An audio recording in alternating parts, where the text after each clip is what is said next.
নমস্কার বন্ধুরা, মানি ম্যানের চ্যানেলে আপনাদের স্বাগত। আজকের ভিডিওতে আমি আপনাদের সাথে একটা কারেন্ট হট টপিক যেটা নিয়ে মার্কেট অলরেডি রিয়াকশান দিয়ে দিয়েছে গত দুদিনে, যে নেগেটিভ ট্রেন্ড দেখিয়েছে। নিফটি প্রায় 650 পয়েন্ট পড়েছে গত দুদিন মিলিয়ে। তো 650 পয়েন্টের যে ডাউন ট্রেন্ড দিয়ে দেখিয়েছে, 750 পয়েন্টের যে ডাউন ট্রেন্ড ছিল, সেই খবরটা কেন? নিফটির সাথে যদিও কোনো রিলেশন ছিল না, তবুও নিফটি পড়েছে। কারণ কি, অল ওভার গ্লোবাল মার্কেট পড়েছিল সেই খবরটাতে। কী খবরটাতে? যে ইউএস চাইছিল গ্রিনল্যান্ডকে অ্যাকুইজিশন করতে, অর্থাৎ অধিকার করতে, এবং সেটা ডোনাল্ড ট্রাম্পই সেটার অ্যানাউন্সমেন্ট করেছিল যে ইউএস চাইছে, যে ডোনাল্ড ট্রাম্প চাইছিলেন যে গ্রিনল্যান্ড, যেটা ডেনমার্কেরই অংশ, সেটাকে অধিকার করতে। এবং গ্রিনল্যান্ড সেটাতে সম্পূর্ণভাবে আপত্তি জানায় এবং ইউরোপিয়ান ইউনিয়নও সেটাতে সম্পূর্ণ আপত্তি জানায়। এবং সেখানে ইউরোপিয়ান ইউনিয়নের উপরে ট্রাম্প একটা ট্যারিফ ইম্পোজ করেছিল, সে 200% ট্যারিফ।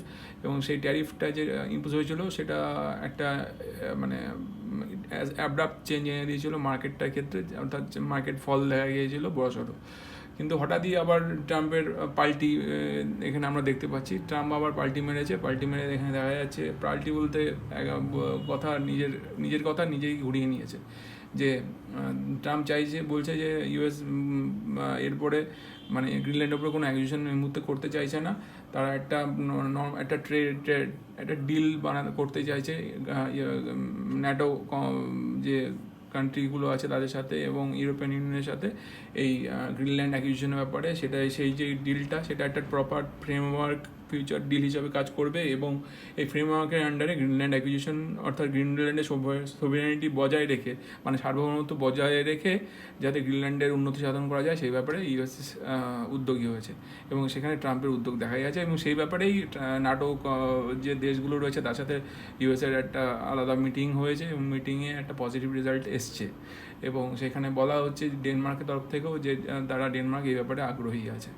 তো এই হচ্ছে ব্যাপার। এবং এই কারণে এই পজিটিভ নিউজটার জন্যই ইউরোপিয়ান ইউনিয়নের উপরে যে ট্যারিফটা ঘোষণা হয়েছিল, সেটাও নেগেটিভ মানে যে নেগেটিভ এফেক্ট দিচ্ছিলো, সেটা আর থাকছে না। কারণ কি, ট্রাম্পের যদি এখানে গ্রিনল্যান্ড অ্যাকুইজিশন প্রপারলি না করতে চায় বা না হয়, তাহলে তো ট্যারিফে কোনো কথাই ওঠে না। ট্যারিফটা এমনিতেই ডিসক্লোজ হয়ে যাবে। সেক্ষেত্রে ওই জন্যই গ্লোবাল মার্কেট পজিশন আবার আস্তে আস্তে ভালো হয়েছে। ডাও জোন্সও ভালো করেছে এবং নিফটিও ভালো হয়েছে। তো এই হচ্ছে খবর। কেমন লাগলো সেটা আমায় কমেন্ট করে জানাতে পারেন আমার ভিডিওতে। আর যদি আমার চ্যানেলের ভিডিওগুলো ভালো লাগে, তো আমার চ্যানেলটি সাবস্ক্রাইব, চ্যানেল লাইক করে আমার পাশে থাকবেন এবং আমার চ্যানেলটা গ্রো করতে হেল্প করবেন। ধন্যবাদ।